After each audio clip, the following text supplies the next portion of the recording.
Hi, I'm Erin Clarke from wellplated.com, and today I'm going to show you how to make one of my favorite easy weeknight dinners. This is my coconut curry. It has so many different wonderful spices and aromas, but it's so simple and it all cooks in just that one pot right there.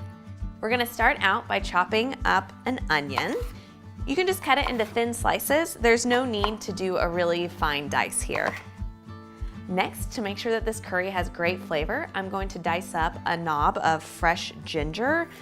Fresh ginger just gives this so much liveliness and pop. It's really one of my favorite ingredients, and it's classic in Thai cooking. I'm making this recipe today with carrots and bell peppers because one, they're two of my favorite vegetables, and two, I happen to have a bunch already in my refrigerator. If you don't care for either of these two or you have something else in your refrigerator, feel free to swap in any other vegetable you enjoy.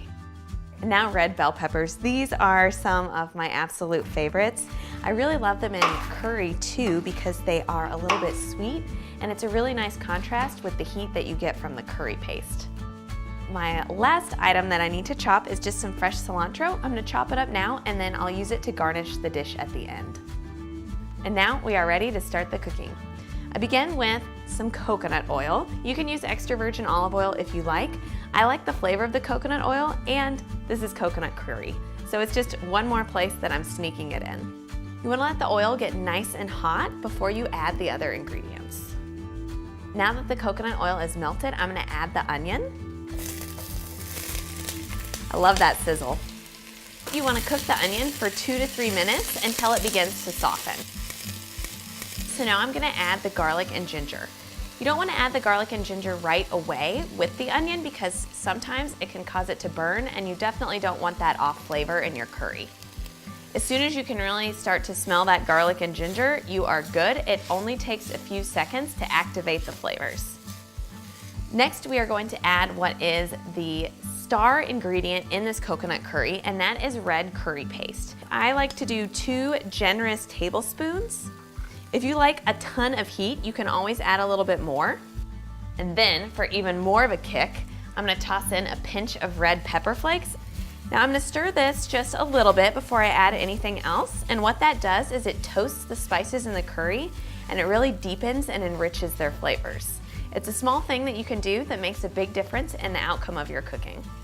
Once it smells nice and fragrant, again, about 45 seconds to a minute, you know it is time to add your veggies. So I'm gonna add my bell peppers, the carrots, and then to make sure that they have great flavor, I'm gonna stir it one more time so they get all nice and coated with the garlic and the ginger, and of course that wonderful curry paste. Next, we are going to add the key ingredient that makes this a coconut curry, and that is coconut milk. You need 2 cans. Next, we're going to add our chickpeas. You can really use any kind of protein that you like in this recipe. Chickpeas are some of my favorites because they are very inexpensive and their mild flavor is actually a really nice pairing with the curry too. Now, to make sure that this curry has a really nice balance of flavors, since we already have the spicy happening with the chili flake and the curry paste, I'm gonna add just a little bit of sugar. I'm using coconut sugar. You can also use brown sugar if you like. I'm going to let this simmer for about 10 to 15 minutes until the vegetables are nice and tender and the coconut milk has thickened up a bit. The secret to a really great curry, and just a tip for cooking in general, is to always think about the different levels of flavor that you're adding.